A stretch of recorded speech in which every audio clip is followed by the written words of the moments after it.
जय हिंद दोस्तों। कैसे हैं आप लोग? तो आशा है आप लोग बहुत अच्छे होंगे, सब हेल्दी होंगे, सब स्वस्थ होंगे। ठीक है।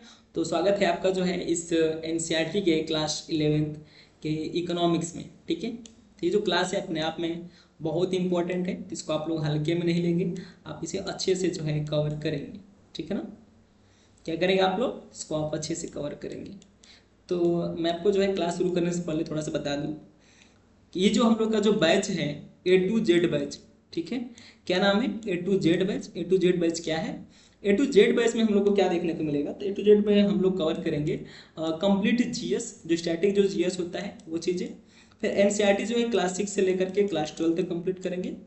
हिस्ट्री की, पॉलिटी की, इकोनॉमिक्स की और जियोग्राफी की। ठीक है। और आपको जो है मैराथन क्लासेस मिलेगी। ठीक है। एग्जाम आएगा या कभी जो है कोई इवेंट होता है सैटरडे संडे के दिन आपको क्या मिलेगा? तो मैराथन क्लासेस आपको मिलेगा। ठीक है ना? फिर आपको जो है प्रीवियस ईयर क्वेश्चन मिलेंगे। सारे क्वेश्चन, सारे एग्जाम को लेकर जो सम्मिलित होता है, एक आती है घटना चक्र की, उससे रिलेटेड। ठीक है। वो मिल जाएगा आपको। फिर आपको जो है एनसीईआरटी की एमसीक्यू अलग से मिलेगी। तो ये सारी क्लासेस आपको कहाँ मिलेगी? तो इसी चैनल पर A to Z बैच में। तो आपको आपको जब भी पढ़ना हो इस चैनल से, तो आप क्या करिए, चैनल पर जाइए और चैनल पर जाकर के वीडियो मत देखिए, सीधे कहाँ जाइए? प्लेलिस्ट में। सबका प्लेलिस्ट बना हुआ है, आप प्लेलिस्ट क्या करिए, आप सीरीज वाइज सारे चैप्टर उठा करके पढ़ना शुरू करिए। ऐसे आप रैंडम पढ़ेंगे तो आपको भी अच्छा नहीं लगेगा और जो है आपका नोट्स भी कंप्लीट नहीं हो पाएगी। ठीक है ना? कभी भी पढ़ें, किसी भी कोचिंग से, किसी भी यूट्यूब से, कहीं से भी, तो प्लेलिस्ट उठाएं, वहाँ पर आपको पूरा का पूरा लेक्चर देखने को मिलेगा, 1 2 3 से लेकर जो भी है। ठीक है ना?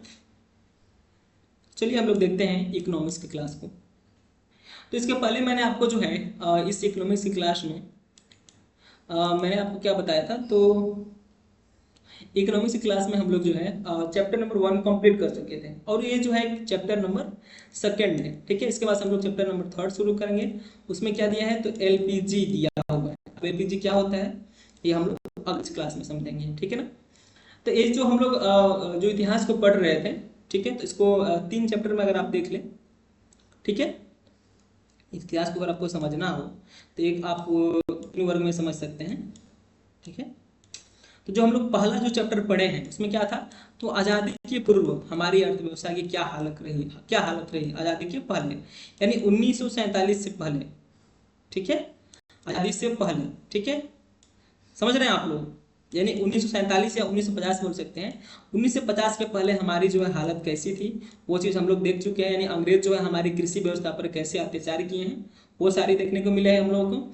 फिर सेकेंड चैप्टर में क्या देखने को मिलेगा हम लोगों को? तो ये जो देखे हैं हम लोग 1950 से लेकर के 1990 तक जब हम लोग का देश आज़ाद हुआ, हमारे देश के नए नए पीएम बने, सीएम बने, लोकतंत्र, जो लोकतंत्र व्यवस्था आई, उसने जो है हमारे देश को आगे बढ़ाने के लिए अर्थव्यवस्था में कैसे योगदान दिया है, वो बातें हम लोग कहाँ पढ़ चुके हैं? इसमें। इसमें मात्र आज हम लोग को देखना है कि औद्योगिक नीति का प्रभाव क्या पड़ा, वो देखेंगे। फिर अगले लेक्चर में हम लोग देखेंगे कि 1990 से लेकर के आज तक जो चल रही है अर्थव्यवस्था, वो कैसी अर्थव्यवस्था है और उसका प्रभाव हमारे समाज पर और हमारे देश पर और हमारे लोगों पर क्या पड़ा है। ठीक है। तो फिलहाल हम लोग दूसरा चैप्टर पढ़ रहे हैं और तीसरा को हम लोग कल पढ़ेंगे। ठीक है।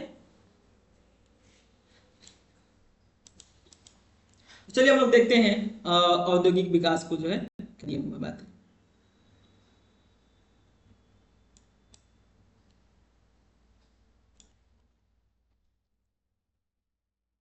ठीक है। औद्योगिक विकास का, औद्योगिक विकास पर, औद्योगिक विकास पर नीतियों का प्रभाव, यानी जो हमारी जो हमारी जो औद्योगिक विकास थी उस पर जो है भारत की जो नीतियों का क्या प्रभाव पड़ा, उसको देख लेते हैं। जो प्रथम 7 पंचवर्षीय योजनाओं के दौरान, प्रथम 7 पंचवर्षीय योजनाओं के दौरान भारत की औद्योगिक औद्योगिक क्षेत्र की उपलब्धियां वस्तुतः उल्लेखनीय रही हैं, यानी अच्छी रही हैं, ऐसा नहीं है। औद्योगिक क्षेत्र द्वारा प्रदत्त जीडीपी का अनुपात 1950 से 51 में 13% से बढ़ करके 1990-91 में 24.6% हो गई। यानी अगर इसकी बात करें हम लोग तो 13% से जो जीडीपी की प्रतिशत रेट है वो क्या हो गई? तो 24.6%। अब जीडीपी अब क्या होता है आप लोग समझ सकते हैं। देखिए, जो जीडीपी निकलता है हमारे देश का एक साल का, तो वो जीडीपी होता क्या है? ठीक है। ये जो जीडीपी होता है एक वर्ड में समझ लीजिए, बाकी हम लोग जब स्टार्ट करेंगे वहाँ पर जो स्टैटिक जो जीएस होता है तो उसको वहाँ पर समझेंगे। जीडीपी जो होता है ना वो एक साल का, ठीक है, एक साल का एक साल का जो मतलब देखिए जो हमारा जीडीपी होता है वो एक साल की जो वस्तु होती है और जो सेवा होती है, जो इससे जो उत्पादित जो वस्तुएं हो गई, ठीक है ना, यानी कितनी हम लोगों ने एक साल में, हमारे देश ने, भारत ने एक साल में कितनी वस्तु का उत्पादन कर लिया और कितनी सेवाओं का उत्पादन कर लिया, इन सभी जो है वस्तु और सेवाओं के मूल्य को जोड़ दिया जाता है। ठीक है, जोड़ देंगे तो क्या हो जाएगा, हमारा जीडीपी हो जाएगा। इसमें और भी बातें दी गई होती हैं कि जो भी कुछ विदेशी होते हैं उनको घटा देते हैं, भारत के लोगों को जो है वहां पर जोड़ देते हैं। बातें हम लोग डिटेल आज में देखेंगे, पर आप फिलहाल समझ लीजिए जीडीपी क्या होता है, एक साल के जो हमारी जो वस्तु एवं सेवा के जो है, ठीक है, यानी एक साल में हम लोगों ने कितनी वस्तुएं उत्पादित की हैं, कितनी सेवा दी हैं, मतलब कितनी सेवा क्षेत्र में हम लोगों ने भागीदारी दी, तो बातें होती हैं। ठीक है, तो कितना बढ़ गया, तो 1950 में कितना था 13% और 1990-91 में 24.6% हो गई। भाई कहीं ना कहीं वृद्धि तो हुई है। ठीक है, जीडीपी से उद्योगों में हिस्सेदारी में बढ़ोतरी विकास का एक महत्वपूर्ण सूचक है। ठीक है, कहीं ना कहीं क्या है, तो जो जीडीपी है वो उद्योगों में हिस्सेदारी में क्या कर रही है कि बढ़ोतरी का सूचक है, क्योंकि अगर उद्योग बढ़ेंगे तभी तो वस्तु एवं सेवा की जो है मतलब क्या होगी, तो उत्पादन हो पाएगा। ठीक है, इस अवधि के दौरान औद्योगिक क्षेत्र की 6% वार्षिक समृद्धि दर प्रशंसनीय रही। यानी क्या हुआ कि जो औद्योगिक जो क्षेत्र है, जो हमारा उद्योग है, उसमें कितनी प्रतिशत वृद्धि हुई, 6% वार्षिक दर से। यानी हर साल क्या हो रहा था, तो हमारे औद्योगिक क्षेत्र में 6% की वृद्धि देखने को मिल रही थी। भारतीय उद्योग सूती वस्त्र और पटसन तक ही सीमित नहीं थे। वस्तुतः देखिए जो भारतीय जो उद्योग है, ठीक है, वो सूती वस्त्र और पटसन तक, यानी जो पटुआ का जो बनता है, ठीक है, जूट जिसे कहते हैं, उतना तक ही सीमित नहीं रहा। वस्तुतः औद्योगिक क्षेत्र प्राय सार्वजनिक क्षेत्र के कारण विविधता पूर्वक बन गया। लघु उद्योगों के संवर्धन से उन लोगों को अवसर प्राप्त हुए जिनके पास व्यवसाय में प्रवेश करने के लिए बड़े फर्मों को प्रारंभ करने हेतु पूंजी नहीं थी। विदेशी प्रतिस्पर्धा के प्रति संरक्षण से उन इलेक्ट्रॉनिकी व ऑटोमोबाइल क्षेत्रों में देशी उद्योगों का विकास हुआ जिनका विकास अन्यथा संभव नहीं था। अब देखिए यहाँ पर क्या बात हो रहा है कि जो छोटी छोटी जो हमारी फर्म है, ठीक है, छोटी छोटी क्या है हमारी फर्म है, यानी छोटी छोटी जो हमारे औद्योगिक जो विकास हो रही है, तो विकास क्यों हो पाया, क्योंकि देखिए समझिए मेरी बात को, सरकार क्या करती है कि संरक्षणवादी नीति अपनाती है। वो जो है विदेशी जो इलेक्ट्रॉनिक है, ऑटोमोबाइल है, उसको हमारे देश में आने नहीं देती है। तो कहीं ना कहीं क्या होता है, हमारे ही देश की बनी हुई चीजें जो है यूज में होती है, जिससे क्या होता है कि हमारे ही देश का विकास होता है। समझ रहे हैं, हमारे देश की जो वस्तुएं हो गई। आगे देखते हैं, भारतीय अर्थव्यवस्था की समृद्धि में सार्वजनिक क्षेत्र द्वारा किए गए योगदान के बावजूद कुछ अर्थशास्त्रियों ने सार्वजनिक क्षेत्र के अनेक उद्यमों के निष्पादन की कड़ी आलोचना की। यानी जो है क्या किया, कुछ जो अर्थशास्त्री रहे हैं उन्होंने क्या किया कि जो इस योगदान के प्रति क्या किया उन्होंने, तो आलोचना की। इस अध्याय के प्रारंभ में यह प्रस्तावित किया गया था कि शुरू में सार्वजनिक क्षेत्र की आवश्यकता अधिक थी। अब ये बात क्या हो रही है यहाँ पर, मतलब जाहिर सी बात है कि जब हमारा देश सब आज़ाद हुआ तो उसको क्या चाहिए था, पब्लिक सेक्टर। ठीक है, अब यह व्यापक रूप से स्वीकार किया गया है कि सरकारी उद्यमों ने कुछ वस्तुएं एवं सेवाओं को उत्पादन जारी रखा जिनकी कोई आवश्यकता नहीं थी। मतलब बात बताने की कोशिश हो रही है, समझिए। यानी सरकार जो है इतना ज्यादा संरक्षण में व्यस्त हो गया। संरक्षण मतलब समझ रहे हैं, यानी संरक्षण का मतलब क्या हो रहा था, उसको डर था कि हमारा देश जो है फिर से गुलाम ना हो जाए। इसकी वजह से वो विदेशी वस्तुओं को, विदेशी सामानों को भारत में आने नहीं दे रही थी, हमारी जो भारत है, ठीक है। और जो बहुत ऐसी चीजें काम कर रही थी जो प्राइवेट सेक्टर कर सकती है। समझ रहे हैं आप लोग, जैसे आज क्या हो रहा है, जो है प्राइवेटाइजेशन हो रहा है, निजीकरण हो रहा है। तो निजीकरण में क्या हो रहा है कि जो कुछ ऐसी चीजें हैं जो सरकार जो है न करे तभी कोई प्रभाव नहीं पड़ेगा, कोई दूसरा व्यक्ति भी करके देगा तो इससे ज्यादा उसको फायदा होगा। जैसे मान लीजिए आप एयरलाइंस को देख लीजिए, जैसे कि अडानी ग्रुप को मिला हुआ है, तो अडानी ग्रुप में क्या है कि जो है जितना भारत को फायदा होना चाहिए उससे ज्यादा फायदा क्या हो जा रहा है, तो दूसरे को जो है प्राइवेट में देने से सरकार को फायदा हो जा रही है। तो वही बात यहाँ पर कही जा रही है। अर्थशास्त्री कहते हैं कि आप जो है पब्लिक सेक्टर में जितना मतलब आप संरक्षणवादी कर रहे हैं उतनी की कोई आवश्यकता नहीं है। ठीक है, दूरसंचार सेवा का प्रावधान किया जाना दूसरा उदाहरण है। इस उद्योग को सार्वजनिक क्षेत्र में आरक्षण प्रदान किया गया, जबकि देखा गया कि निजी क्षेत्र के फर्म भी उपलब्ध करा सकते हैं। यानी क्या बात हो रहा है कि जो दूरसंचार है, हमारी दूरसंचार जो है, ठीक है, जो टेलीकम्युनिकेशन है, वो जो है सरकार खुद जो क्या कर रही थी उसको प्रोवाइड कर रही थी, यानी मतलब बीएसएनएल के माध्यम से। यानी पूरा पूरा नेटवर्क है, कौन देख रहा था, सरकार देख रहा था। लेकिन आज आप क्या देखेंगे कि आज से कंपेयरिंग करेंगे तो पूरा पूरा टेलीकम्युनिकेशन कौन देख रहा है, तो प्राइवेट कंपनियां देख रही हैं। ठीक है, प्राइवेट कंपनियां देख रही हैं, जो कि सरकार की जरूरत नहीं था। सरकार जो है क्या कर सकती है, सरकार जो है और भी जो काम है हमारे देश में उसको करे। जैसे कि जो बहुत गरीब है उन पर ध्यान दें, एकदम निम्न वर्ग जो है नीचे जा रहे हैं वो क्यों जा रहे हैं उन पर ध्यान दें। ये अर्थशास्त्री बता रहे हैं, ऐसा समझ रहे हैं ना आप लोग। तो क्या किया इसने, वो भी आरक्षण रखा है, यानी अपने पास ही रखा। कहने का मतलब ये क्या करती है सरकार कि 1990 तक ना इतना लाइसेंसी व्यवस्था कर दी थी कि आप कोई जो है बिजनेस खोलना चाहेंगे ना तो आपको 50 कागज बनवाने पड़ेंगे। कोई अगर पहले का होगा, अगर आपके घर में 1990 के पहले का था, आप उनसे कुछ पूछिएगा तो अगर आप कुछ खोलना चाहते हैं, कुछ भी जमीन लेना चाहते हैं, जो भी है, मतलब कुछ भी अगर आपको खरीदना है ना तो बहुत ज़्यादा कागजी कार्रवाई करनी पड़ती थी। परंतु आज ऐसा नहीं है, आपको मूलतः नॉर्मल कागज में भी आपको काम हो जाएगा। 1990 के दशक के अंत तक भी प्रतिस्पर्धा न होने के कारण व्यक्ति को टेलीफोन कनेक्शन लेने में लंबे समय तक प्रतीक्षा करनी पड़ती थी। अब ये क्या बता रहा है, अगर आप जो है छोटे होंगे और ग्रामीण से विकास ग्राम में गांव में रहते होंगे, अगर मतलब देखिए 2000 के बाद भी लगभग जो है, हमको लग रहा है 2005-6, मुझे याद है छोटा था मैं भी, तो क्या होता था कि पीसीओ का यूज होता था। गांव में किसी के पास फोन नहीं होते थे, समझ रहे हैं। तो कई बार जो है हम लोग पापा से बात करने के लिए, पिताजी से, जो है मम्मी के साथ जो हम लोग गांव से थोड़ा दूर जो एक चौराहा चट्टी जो होता है वहां पर जाते थे, और वहां पर जो है एक पीसीओ जो है एक पीसीओ बूथ लगा होता था, वहां पर से जा करके बात करनी होती थी। गांव में सबके पास फोन नहीं थी। आपको आज मतलब आपको जो लग रहा है कि सब नॉर्मल है, परंतु याद रखिएगा अगर आप किसी पहले व्यक्ति से पूछेंगे तो किसके मतलब गांव में एक आध के पास जो है, किसी के पास कीपैड फोन हो गया तो हो गया, वरना किसी के पास स्मार्टफोन कुछ नहीं था ज़्यादा दिन में, 10-15 साल पहले ही। ठीक है, ऐसा क्यों हो रहा था, तो सरकार क्या कर रही थी ना, तो सारा जो है सिस्टम अपने हाथ में देख रही थी। अगर सरकार सारे सिस्टम को अगर अपने हाथ में देखेगी तो उसके पास टाइम कहाँ बचेगा इतना सब कम्युनिकेट करने के लिए। ठीक है, इसलिए सरकार ने क्या किया, तो 1990 के बाद हम लोग देखेंगे कि जब एलपीजी होता है, उदारीकरण होता है, तो सरकार जो ये हाथ जो है पकड़ करके जो बांधी हुई है उसको थोड़ा थोड़ा ढीला करते हैं। ठीक है, समझ रहे हैं। और यहाँ पर प्राइवेट कंपनी को एंटर करती है और कंपटीशन बढ़ाती है। ठीक है, अब सरकार क्या कर रही थी, अपने ही अनुसार जो बस इतना ही कर रही थी ना कि मतलब बस लोग बात कर पाए, और प्राइवेट कंपनी आई तो क्या हुआ, जो है कंपटीशन बढ़ गया। आज हम लोग को नेट क्यों मिल पा रहा है, इतनी अच्छी जो है सुविधाएं क्यों है, तो जो है कंपटीशन है मार्केट में। ठीक है, कहीं ना कहीं कंपटीशन, इसी के माध्यम से क्या हुआ हम लोगों को, तो जो है इतना जो है अच्छा फास्ट नेटवर्क मोबाइल से मिल रहा है, स्मार्टफोन मिल गया। ठीक है, दूसरा उदाहरण जो है मॉडर्न ब्रेड की स्थापना है। जो ब्रेड विनिर्माण करने वाला एक फर्म है, और जैसे कि निजी क्षेत्र ब्रेड का निर्माण ही नहीं कर सकता था, 2001 में यह फर्म निजी क्षेत्र को बेच दी गई। मुख्य बात यह है कि भारतीय अर्थव्यवस्था को योजना विकसित करने के 4 दशक बाद भी इन दोनों के बीच कोई अंतर नहीं किया गया। केवल सार्वजनिक क्षेत्र क्या कर सकता है और निजी क्षेत्र भी क्या कर सकता है। उदाहरण के लिए आज भी केवल सार्वजनिक क्षेत्र की राष्ट्रीय सुरक्षा प्रदान करता है। ठीक है, यद्यपि सार्वजनिक क्षेत्र होटलों की भी व्यवस्था कर सकता है, तथापि सरकार होटल चलाती है। इस आधार पर कुछ विद्वानों ने यह तर्क दिया कि राज्य को उन क्षेत्रों से हट जाना चाहिए जिनमें निजी क्षेत्र कार्य कर सकते हैं। अब ये क्या बता रहा है कि मतलब जो छोटे छोटे जो काम है ना, छोटे छोटे जो ये काम है जो सरकार कर रही है, समझ रहे हैं, तो उसको जो है वहां पर नहीं करने चाहिए जहां पर जो है प्राइवेट सेक्टर कर सकती है। ठीक है, जैसे वाराणसी शहर हो गया, यहाँ पर जो है होटल बनाने की क्या आवश्यकता है सरकार को, कोई आवश्यकता है।